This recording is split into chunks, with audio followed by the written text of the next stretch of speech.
Good morning student. Last ಕ್ಲಾಸಲ್ಲಿ ನೀವು MS Excel parts ಎಲ್ಲ ನೋಡಿದ್ರಿ ಮತ್ತು ಟೂಲ್ಸ್ ಎಲ್ಲ ಸ್ಟಡಿ ಮಾಡಿದ್ರಿ. Next topic is sorting. So sorting ಅನ್ನೋದು ನೀವು ಎಲ್ಲಿ ಸಿಗುತ್ತೆ ಅಂದರೆ ನಿಮಗೆ ಹೋಮ್ ಟ್ಯಾಬಲ್ಲಿ ಹೋಗಿ ಎಡಿಟಿಂಗ್ ಗ್ರೂಪ್ ಅಂತ ಹೇಳಿ ಇರುತ್ತೆ. ಎಡಿಟಿಂಗ್ ಗ್ರೂಪಲ್ಲಿ ನಿಮಗೆ ಸಾರ್ಟ್ ಆ್ಯಂಡ್ ಫಿಲ್ಟರ್ ಅಂತ ಹೇಳಿ ಸಿಗುತ್ತೆ. ಸೊ ಸಾರ್ಟ್ ಆ್ಯಂಡ್ ಫಿಲ್ಟರ್ ನೀವು ಯಾವ ಟೈಪ್ ಮಾಡ್ಬೋದು ಅಂತಂದರೆ, ಸಾರ್ಟಿಂಗ್ ಏನೇನು ಮಾಡ್ಬೋದು, ಸಾರ್ಟಿಂಗ್ A to Z ಮಾಡ್ಬೋದು ಮತ್ತು Z to A ಅಂತ ಹೇಳಿ ಮಾಡ್ಬೋದು. ಸೊ ಅದನ್ನು ಯಾವ ಟೈಪ್ ಮಾಡ್ಬೋದು ಅಂತ ಹೇಳಿ ನಿಮಗೆ ಈಗ with example I will explain. Okay, so first you have to select a cell in the column you want to sort. Okay, ಅಂದರೆ ಏನ್ರಿ, ಫಸ್ಟ್ ನೀವೇನು ಮಾಡಬೇಕು, ಒಂದು ಕಾಲಮ್ನ ಸೆಲೆಕ್ಟ್ ಮಾಡಬೇಕು, ಯಾವುದನ್ನ ನೀವು ಸಾರ್ಟ್ ಮಾಡ್ಬೇಕಂತ ಅಂದ್ಕೊಂಡಿರಿ. ಆ ಕಾಲಮ್ ಸೆಲೆಕ್ಟ್ ಮಾಡಿದಾದ್ಮೇಲೆ next you have to click the sort and filter option command in the editing group on the home tab. Select sort A to Z. ಆಮೇಲೆ ನೀವೇನು ಮಾಡಬೇಕು, ಫಸ್ಟ್ ಇಲ್ಲಿ ನೋಡಿರಿ ಇನ್ಫಾರ್ಮೇಷನ್ ನಿಮ್ಗೆ ಇದು ಕಾಣಿಸ್ತಿದೆನಾ, ಇದರಲ್ಲಿ ನಿಮಗೆ ಕಾಣಿಸ್ತಿದೆನಾ, ಇದು ಏನಿದೆ ಇನ್ಫಾರ್ಮೇಷನ್ ಈ ಕಾಲಮಲ್ಲಿ ನಿಮ್ಗೆ ಕಂಪ್ಲೀಟಾಗಿ SDUAICF ಅಂತ ಹೇಳಿ ಕಾಣಿಸ್ತಿದೆ ಇಲ್ಲಿ. ಸೊ ನೀವು ಇದನ್ನು ನಾವು ಸಾರ್ಟಿಂಗನ್ನು A to Z ಅಂತ ಹೇಳಿ ಮಾಡಿದಾಗ ನಾವು ಸಾರ್ಟ್ A to Z ಅಂತೇಳಿ ಆಪ್ಷನ್ ಕ್ಲಿಕ್ ಮಾಡಿದಾದ್ಮೇಲೆ ಆ ವರ್ಡ್ಸ್ ನಾವು ಆ ಕಾಲಮ್ ಸೆಲೆಕ್ಟ್ ಮಾಡಿದ್ದದು ಏನಾಗುತ್ತೆ, ನಿಮ್ಗೆ ಆನ್ಸರ್ ಯಾವ ಟೈಪ್ ಬರುತ್ತಂದರೆ ಇಲ್ಲಿ ಕಾಣಿಸ್ತಿದ್ದೇನೆ ACDIFSU ಅಂತ ಹೇಳಿ ನಿಮಗೆ ಸಿಗುತ್ತೆ. ಈ ಟೈಪ್ ನಾವು ಅದನ್ನು ಸಾರ್ಟ್ ಮಾಡ್ಬೋದು. ಮತ್ತು ಆಮೇಲೆ ಇದನ್ನು ನೀವು ಬೇಕಂದರೆ ಕಂಪ್ಲೀಟಾಗಿ Z to A ಅಂತ ಹೇಳಿ ನೀವು ಸಾರ್ಟಿಂಗ್ ಮಾಡ್ಬೋದು. Now the information in the category column is organized in alphabetical order. ನಾ ಈಗ ಜಸ್ಟ್ ತೋರಿಸಿದೆ ACDIFSU ಅಂತ ಹೇಳಿ. ಸೊ ಅದು ಏನಾಗಿದೆ, ನಿಮ್ಗೆ ಆಲ್ಫಾಬೆಟಿಕಲ್ ಆರ್ಡ್ರಲ್ಲಿ ಸಾರ್ಟ್ ಆಗಿದೆ. Next to sort from smallest to largest. So ಈಗ ಏನು ಮಾಡಬೇಕು, ನೀವು ಇಷ್ಟೊತ್ತವರೆಗೂ ನೀವು ಆಲ್ಫಾಬೆಟಿಕಲ್ ಆರ್ಡ್ರಲ್ಲಿ ಮಾಡೋದು ನೋಡಿದ್ರಿ. ಈಗ next smallest to largest numbers ಯಾವ ಟೈಪ್ ಮಾಡ್ಬೋದು ಅಂತಂದು ಹೇಳಿ ನೀವು ಸಾರ್ಟಿಂಗ್ ಯಾವ ಟೈಪ್ ಮಾಡ್ಬೋದು ಅಂದರೆ, same method. Select a cell in the column you want to sort. Then you have to click the sort and filter command in the editing group on the home tab. Select from smallest to large. Okay, ನೀವು ಇಲ್ಲೇನು ಮಾಡಬೇಕು, smallest to large ಅಂತೇಳಿ select ಮಾಡಬೇಕು. So ನೀವು ಇದನ್ನು select ಮಾಡಿದಾದ್ಮೇಲೆ next ಇಲ್ಲಿ ಕಾಣಿಸ್ತಿದೆನಾ ನಿಮಗೆ, ಸೊ ಇಲ್ಲಿ ನಂಬರ್ಸ್ ಕಾಣಿಸ್ತಿದೆನಾ 5 7 3 6 2 4 1.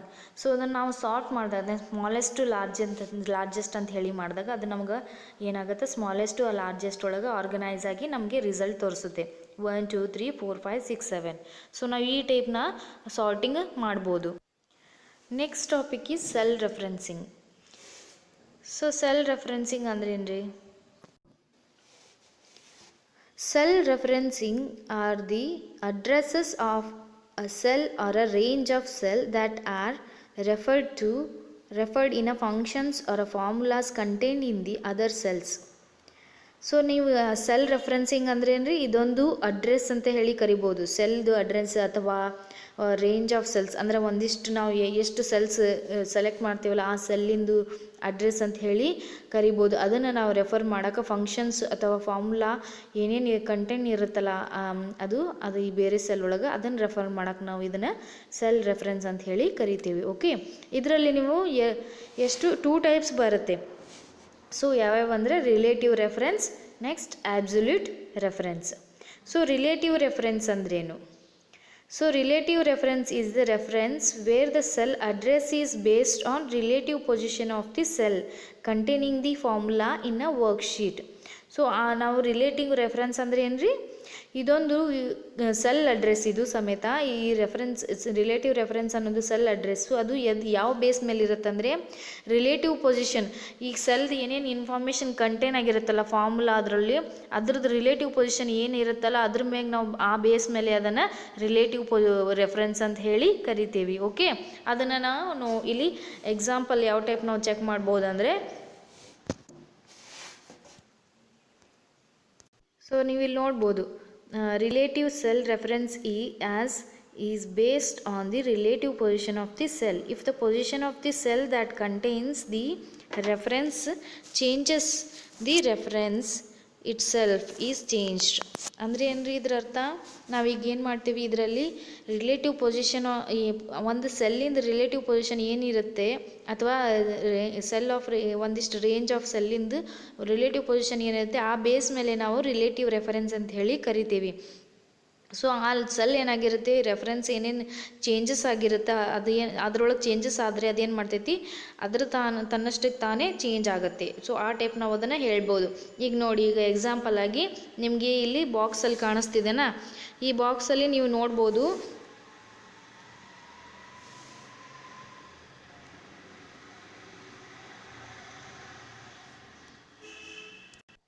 ಸೊ ಈ ಬಾಕ್ಸಲ್ಲಿ ನೀವು ನೋಡ್ಬೋದು ಏನಿದೆ, ಎ ಕಾಲಮಲ್ಲಿ 2 ಅಂತ ಹೇಳಿ ಆ್ಯಡ್ ಆಗಿ ಇದು ಇನ್ಫಾರ್ಮೇಷನ್ ಹಾಕಿದ್ದಾರೆ. ನೆಕ್ಸ್ಟ್ ಬಿ ಕಾಲಮಲ್ಲಿ 3 ಅಂತ ಹೇಳಿ ಹಾಕಿದ್ದಾರೆ. ಬಟ್ ಸಿ ಅಲ್ಲಿ ಏನು ಹಾಕಿದ್ದಾರೆ, equals to A1 + B1. A1 ಮತ್ತು B1 ಅನ್ನೋದು ಏನಂದ್ರೆ ಅದು ಸೆಲ್ ಅಡ್ರೆಸ್. ಅಂದರೆ ನಾವೀಗ ಈ ಸೆಲ್ ಅಡ್ರೆಸ್ ಯಾವ ಟೈಪ್ ನೀವು ನೋಡ್ಬೋದು ಅಂತ ಹೇಳಿ ಲಾಸ್ಟ್ ಟೈಮ್ ನಿಮ್ಗೆ ಲಾಸ್ಟ್ ಕ್ಲಾಸಲ್ಲಿ ಹೇಳಿದ್ದೆ, ಯಾವ ಟೈಪ್ ನಾವು ಅದನ್ನು ಸೆಲ್ ಅಡ್ರೆಸ್ ಹೇಳ್ಬೋದು ಅಂತ ಹೇಳಿ. ಸೊ ಅದು ಏನಾಗುತ್ತೆ, ಫಸ್ಟ್ ಕಾಲಮಲ್ಲಿ ಫಸ್ಟ್ ರೋಸಲ್ಲಿ ಇದೆ. ಸೊ ಅದು ಏನಾಗುತ್ತೆ, A ಮತ್ತು 1 ಅಂತ ಹೇಳಿ ನಾವು ಅದನ್ನು A1 ಅಂತ ಕನ್ಸಿಡರ್ ಮಾಡ್ತೀವಿ. ನೆಕ್ಸ್ಟ್ B ಮತ್ತು 1 ಅಂತ ಹೇಳಿ B1. ಸೊ ಅದ್ರದ್ದು ಈ ಟೈಪ್ ನಾವು ಫಾರ್ಮುಲಾ ಅಂದರೆ ಎಡಿಷನ್ ವ್ಯಾಲ್ಯೂ ಸೆಲ್ ಅಡ್ರೆಸ್ ಕೊಟ್ಟು ಅದನ್ನು ಆ್ಯಡ್ ಮಾಡೋಕ್ಕೆ ಹೇಳ್ತೀವಿ. ನೆಕ್ಸ್ಟ್ ನೀವು ಇದರಲ್ಲಿ ನೋಡ್ಬೋದು ಏನು, ಸಿ ಕಾಲಮಲ್ಲಿ ಕಂಪ್ಲೀಟಾಗಿ ಅದು ಆ್ಯಡ್ ಆಗಿ ಇನ್ಫಾರ್ಮೇಷನ್ 5 ಅಂತೇಳಿ ಕಾಣಿಸುತ್ತೆ. ಓಕೆ, ಈ ಟೈಪ್ ನಾವು ಅದನ್ನು ಆ್ಯಡ್ ಮಾಡ್ತೀವಿ. ಓಕೆ, ನೀವು ಈಗ ಮೇಲ್ಗಡೆ ನೋಡಿದ್ರಿ ಯಾವ ಟೈಪ್ ನಾವು ವ್ಯಾಲ್ಯೂಸ್ ಚೇಂಜಸ್ ಆದವು ಅಂತಂದು ಹೇಳಿ. ಸೊ ಅದು ಏನು ಹೇಳ್ತಾರೆ ಅಂದರೆ, in cell C1 sum function is used, then function from cell C1 is copy to cell D3. When the position of the cell is changed from C1 to D3, then the reference is also changed from A1 B1 to B3 C3. ಇದರ ಅರ್ಥ ಏನಂದ್ರಿ, ಈಗ ಇಷ್ಟೊತ್ತವರೆಗೂ ನೀವು change ಯಾವ type ಆಯ್ತು ಅಂತ ಹೇಳಿ ನೋಡಿದ್ರಿ. ಸೊ C1 ಫಂಕ್ಷನ್ ಅಂದರೆ ಏನ್ರಿ, C1 ಸಮ್ ಫಂಕ್ಷನ್ ಐತ್ರಿ. ಸೊ ಅದು ಏನ್ರಿ, A1 + B1 ಅಂತ ಹೇಳಿ ನೋಡಿದ್ರಿ ನೀವು ಫಸ್ಟ್ ಬ್ಲಾಕಲ್ಲಿ. ಸೊ ಆ ಬ್ಲಾಕಲ್ಲಿ ನೋಡಿದಾಗ ಫಸ್ಟ್ ನೀವು ಏನು A1 + B1 ಅಂತ ಅದ್ರ ರಿಸಲ್ಟ್ ಏನಾಯಿತು, 5 ಅಂತ ಹೇಳಿ ಚೇಂಜ್ ಆಯಿತು. ಸೊ ಸೇಮ್ ಅದೇ ಟೈಪ್ ಏನಾಗುತ್ತೆ, ಇಲ್ಲಿ ಕೆಳಗಡೆ ಬಂದರೆ ನಿಮಗೆ A1 + B1 ಐತಿ. ನೆಕ್ಸ್ಟ್ ಅಡ್ರೆಸ್ ಏನಾಗಿರುತ್ತೆ, ನೀವು ಇದ್ರದ್ದು ಪಕ್ಕದಲ್ಲಿರೋ ಒಂದು ಬಾಕ್ಸಲ್ಲಿ ನೋಡ್ಬೋದು.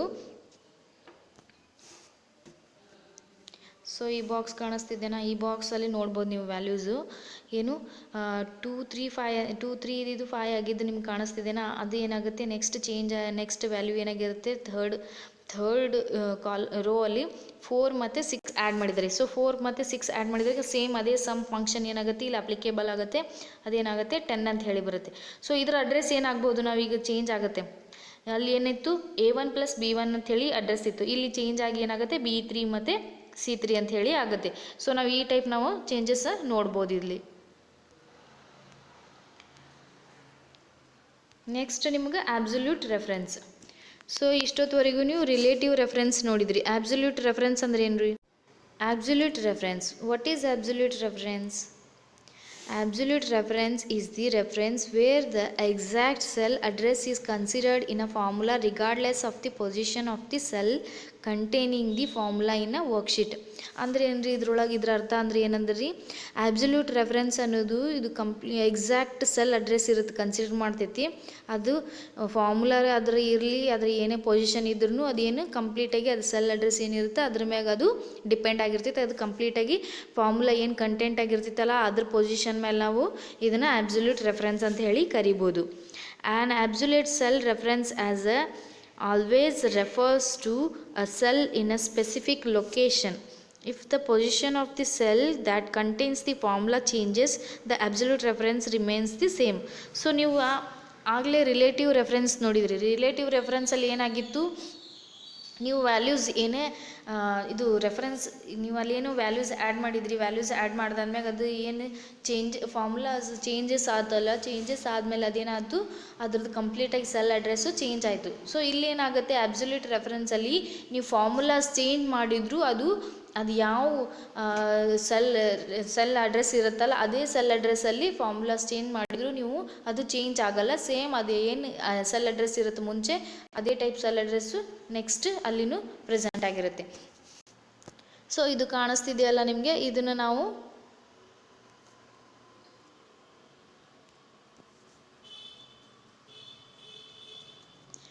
ಸೊ ಇಲ್ಲಿ ನಿಮಗೆ ಯಾವ ಸೆಲ್ ರೆಫರೆನ್ಸ್ ಯಾವ ಸಿಂಬಲಲ್ಲಿ ಇರುತ್ತೆ ಅಂತ ಹೇಳಿ ನೀವು ಇಲ್ಲಿ ನೋಡ್ಬೋದು.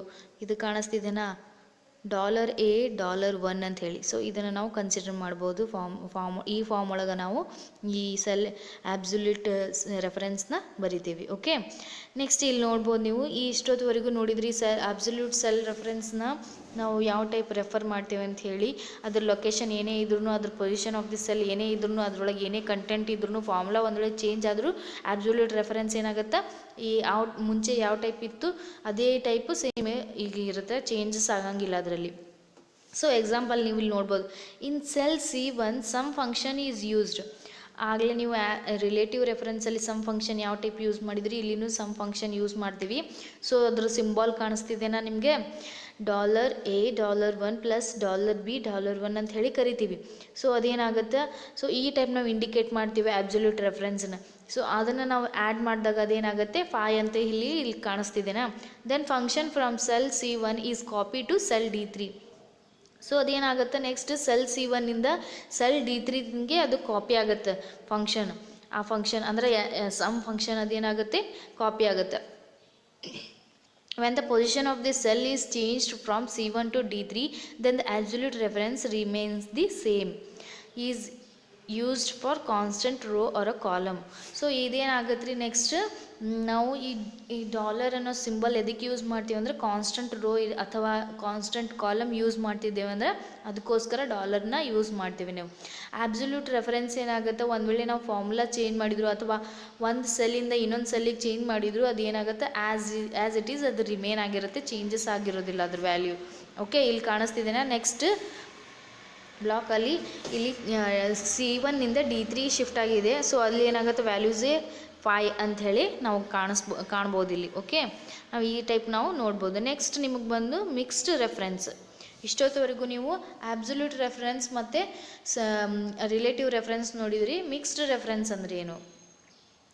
ಸೊ ಮಿಕ್ಸ್ಡ್ ರೆಫರೆನ್ಸ್ ಅನ್ನೋದೇನು? Mixed reference is either a column or a row, only change ಈ formula is copied to a new location. This kind of reference uses both relative and absolute reference at once. So ಇದೇನು mixed reference ಅನ್ನೋದು ಏನು ಮಾಡುತ್ತಂದರೆ, ಕಂಪ್ಲೀಟಾಗಿ ಇದರಲ್ಲಿ ನಾವು absolute reference use ಮಾಡ್ಬೋದು ಮತ್ತು ನೀವು ರಿಲೇಟಿವ್ ರೆಫರೆನ್ಸು ಎರಡನ್ನೂ ಯೂಸ್ ಮಾಡ್ಬೋದು ಇದರಲ್ಲಿ. ಸೊ ಮಿಕ್ಸ್ಡ್ ರೆಫರೆನ್ಸ್ ಏನಾಗುತ್ತೆ, ನಾವು ಐದರ್ ಕಾಲಮ್ ಯೂಸ್ ಮಾಡ್ಬೋದು, ರೋನ ಚೇಂಜಸ್ ಮಾಡ್ಬೋದು. ಫಾರ್ಮುಲಾ ಅಥವಾ ಒಂದು ಕಡೆಯಿಂದ ಕಾಪಿ ಮಾಡಿ ಇನ್ನೊಂದು ನ್ಯೂ ಲೊಕೇಶನಿಗೆ ಶಿಫ್ಟ್ ಮಾಡೋಕ್ಕೆ ನಾವು ಇದನ್ನು ಯೂಸ್ ಮಾಡ್ಬೋದು. Okay, a mixed reference has either an absolute column and relative row or absolute row and relative column. An absolute column reference takes the from $A1, $B1, and absolute row reference takes the form $A$1, B$1. So ಈ type ನಾವು absolute rho reference ಯಾವ type ಆಗುತ್ತೆ ಮತ್ತು ಆಮೇಲೆ column reference ಯಾವ type ಆಗುತ್ತೆ ಅಂತ ಹೇಳಿ ತೋರಿಸಿದ್ದಾರೆ. ನೆಕ್ಸ್ಟ್ ನೀವು ಇದನ್ನು ನೋಡ್ಬೋದು. Example, in cell C1 sum function is used, then the function from the cell C1 is copy to the cell D3. So cell C1 ಫಂಕ್ಷನಿಂದ ನಾವು ಏನು ಮಾಡ್ತೀವಿ, ಸೆಲ್ D3ಗೆ ಕಾಪಿ ಮಾಡ್ತೀವಿ. When the position of the cell is changed from C1 to D3, then row reference is changed from 1 to 3. So ಇಲ್ಲಿ ಏನಾಯಿತು ನಿಮ್ಮದು, next rho 1 ಇದ್ದಿದ್ದು ರೋ 3ಗೆ ಶಿಫ್ಟ್ ಆಗುತ್ತೆ. ನಾವು ಸೆಲ್ C1ಇಂದ ಸೆಲ್ D3ಗೆ ಏನು ಪೊಸಿಷನ್ ಚೇಂಜ್ ಮಾಡಿದಾಗ ಅದೇನಾಗುತ್ತೆ, ಸೆಲ್ ರೆಫರೆನ್ಸು A1ಇಂದ 3ಗೆ ಚೇಂಜ್ ಆಗುತ್ತೆ. But column reference remains same. So ಇಲ್ಲಿ ಏನಾಗುತ್ತೆ, ಕಾಲಮ್ ಮಾತ್ರ ಸೇಮ್ ಆಗಿರುತ್ತೆ. ಸೊ ಅದನ್ನು ನಾವು ಆ್ಯಸ್ ಇಟ್ ಈಸ್ ಬರ್ಕೋತೀವಿ. ಸೊ ಅದನ್ನು ನಾವಿಲ್ಲಿ ಕಾಣ್ಬೋದು ಇಲ್ಲಿ. ಓಕೆ, ನಾವು ಈ ಟೈಪ್ ಮಿಕ್ಸ್ಡ್ ರೆಫರೆನ್ಸ್ ಮಾಡ್ತೀವಿ. ನೆಕ್ಸ್ಟ್ ನಿಮಗೆ ಫಂಕ್ಷನ್ಸ್. ಓಕೆ, ಫಂಕ್ಷನ್ಸಲ್ಲಿ ನೀವು ಏನೇನು ಕಾಣ್ಬೋದು ಅಂದರೆ, ಡೇಟೆಡ್ ಇಫ್ ಫಂಕ್ಷನ್ ಅಂಥೇಳಿ ಯೂಸ್ ಮಾಡ್ಬೋದು. ಸೊ ಈ ಫಂಕ್ಷನ್ನು ಸಾಕಷ್ಟು ಸಿಗುತ್ತೆ ನಿಮಗೆ ಇಲ್ಲಿ ಫಂಕ್ಷನ್ಸು. ಸೊ ಫಸ್ಟ್ ಒನ್ ಅದರಲ್ಲಿ dated if function.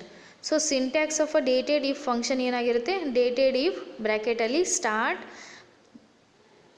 Dash date comma end dash date comma interval bracket complete. So ಈ ಟೈಪ್ ನಾವು ಸಿಂಟೆಕ್ಸ್ನ ಯೂಸ್ ಮಾಡ್ತೀವಿ ಡೇಟೆಡ್ ಇಫ್ ಅಂತ ಹೇಳಿ.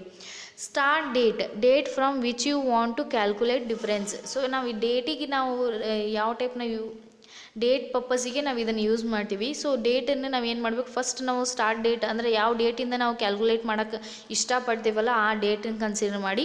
ನೆಕ್ಸ್ಟ್ ಎಂಡ್ ಡೇಟ್ ಅಂದರೆ ನಾವು ಯಾವ ಡೇಟಿಗೆ ನಾವು ಲಾಸ್ಟ್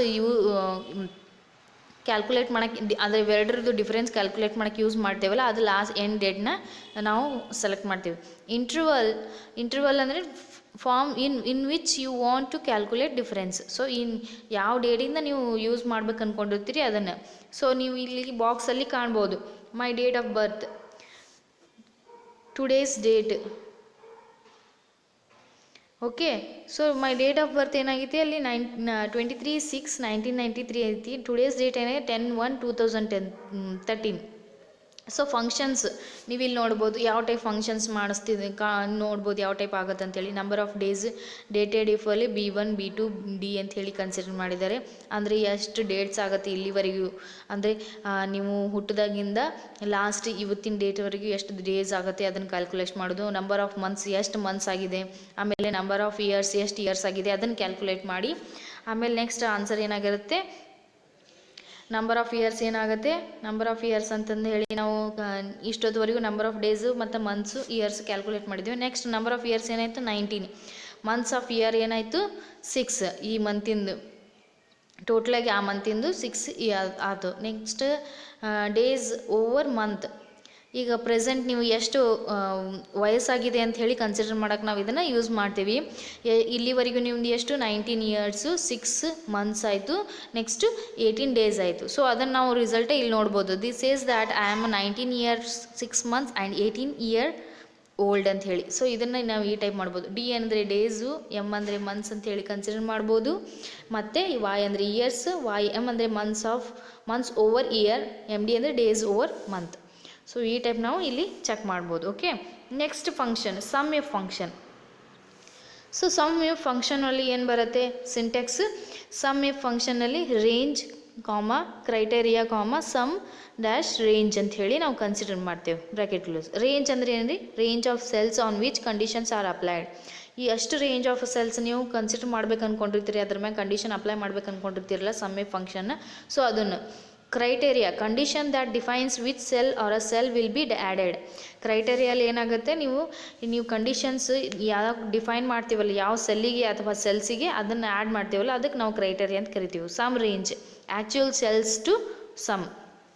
ಸೊ ಸಮ್ ರೇಂಜ್ ಅಂದರೆ ನಾವು ಎಷ್ಟು ಸೆಲ್ಸ್ನ ಸಮ್ ಮಾಡ್ತೀವಲ್ಲ ಅದಕ್ಕಂತ ಕರಿತೀವಿ. ಓಕೆ, ಅದನ್ನು ನಾವಿಲ್ಲಿ ಎಕ್ಸಾಂಪಲ್ ನೋಡ್ಬೋದು. ನೀವು ಇಲ್ಲಿ ಒಂದು ಬಾಕ್ಸ್ ಕಾಣಿಸ್ತಿದ್ದೇನೆ, ಆ ಬಾಕ್ಸಲ್ಲಿ ಫಂಕ್ಷನ್ ಅಂತ ಹೇಳಿ, ಫಂಕ್ಷನಲ್ಲಿ ಮೇಲ್ಗಡೆ ಏನು ಬರುತ್ತೆ ನಿಮಗೆ 51739442 ಅಂತ ಹೇಳಿ ಕಾಣ್ಬೋದು. ಸೊ ರಿಸಲ್ಟ್ ಮೇಲ್ಗಡೆ 374182 ಅಂತ ಹೇಳಿ ಕಾಣಿಸ್ತೀರಿ. ಸಮ್ ಇಫ್ ಫಂಕ್ಷನ್ ಹಾಕಿದಾಗ ನೀವು ಏನು ಮಾಡ್ತೀರಿ, ಕಾಲಮ್ A1 to A7 ಅಂತ ಹೇಳಿ ಕೊಟ್ರಿ, ಅದು ಏನಾಗುತ್ತೆ ಗ್ರೇಟರ್ ದೆನ್ 5 ಅಂತ ಹೇಳಿ ಕನ್ಸಿಡರ್ ಮಾಡಿದ್ರಿ. ಸೊ ಅದೇನಾಗುತ್ತೆ 10 ಅಂತ ಹೇಳಿ ಆಯಿತು. Next sum if function A1 to A7 greater than 5, B1 to greater than 5, B1 to B7 ಅಂತ ಹೇಳಿ ಕನ್ಸಿಡರ್ ಮಾಡ್ತೀರಿ. ಸೊ ಈ ಟೈಮ್ ನಾವು ಮಾಡಿದಾಗ ಏನಾಗುತ್ತೆ, ಇದು ಮೇಲ್ಗಡೆದು 10 ಅಂತ ಹೇಳಿ ನೋಡಿದ್ರಲ್ಲ sum if function A1 to A7 greater than 5 ಇದು